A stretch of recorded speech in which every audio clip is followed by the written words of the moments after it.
Siapa yang nggak pernah nonton Avengers? Film buatan Marvel ini jadi salah satu film yang paling laku di dunia loh.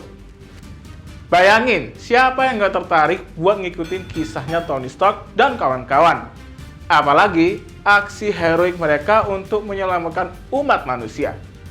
Misalnya nih, di film Avengers yang terakhir, mereka berjuang buat alam semesta loh. Ini semua gara-gara si Titan 1 yang bernama Thanos. Tapi siapa yang tahu, ternyata ada intrik-intrik politik di balik laga para Avengers dan Thanos. Kenapa ya para superhero ini harus berhadapan dengan Titan ini?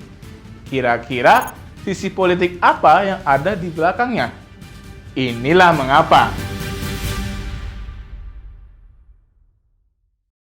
Nah, kalau coba ditonton lagi, ternyata ada landasan pemikirannya loh. Coba lihat Thanos. Dia getol mendorong pemusnahan separuh populasi alam semesta. Mungkin nih, Thanos pernah belajar pada seorang ekonom. Namanya adalah Thomas Robert Malthus. Si Malthus ini pernah nulis buku yang berjudul An Essay on the Principle of Population pada tahun 1798. Meski udah lama banget, pemikirannya ini masih jadi perdebatan hingga sekarang. Mr. Malthus tells us kalau perkembangan populasi bakal nggak sejalan dengan kapasitas produksi pangan.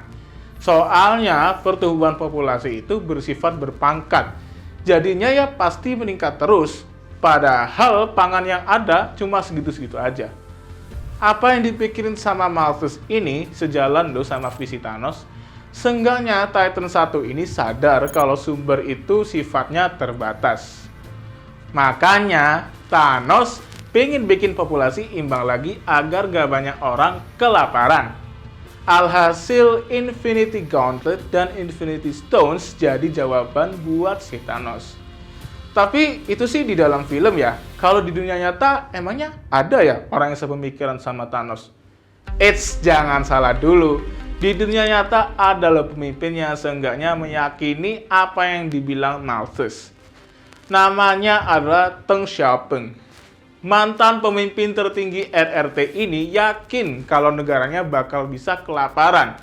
Seenggaknya, Deng yakin kalau pertumbuhan negaranya bakal terhambat akibat beberapa faktor. Salah satunya ya gara-gara jumlah populasi yang terlalu besar. Alhasil pada tahun 79, si Deng ini ngedorong sebuah kebijakan buat ngebatasin kelahiran anak. Sebutannya adalah One Child Policy. Menurut Malcolm Potts, kebijakan ini sebenarnya berseberangan loh sama pendahulunya, yakni Mao Zedong. Si Mao ini lebih berpikiran bahwa RRT itu bisa jadi lebih kuat kalau orangnya juga lebih banyak. Apa yang dipikirkan Mao ini juga jadi dilema di Indonesia pas awal kemerdekaan. Ada yang bilang kalau Soekarno ini berpikiran hal yang sama seperti Mao. Tapi, meski populasi dianggap sebagai kunci kekuatan negara, banyak penduduk Indonesia disebut kelaparan pada tahun 50 dan 60-an. Akhirnya, mulai tuh muncul jaringan dokter dan ahli yang mendukung pembatasan keluarga. Salah satunya adalah PKBI pada tahun 57. Nah, PKBI inilah yang jadi cikal bakal program KB di Indonesia. Tapi muncul juga tuh banyak pertentangan terhadap ide ini. Selain nggak sejalan dengan Soekarno, KB dianggap tabu dan ada juga nilai kalau banyak anak itu banyak rezeki. Barulah di pemerintahan Soeharto, KB ini mulai didorong.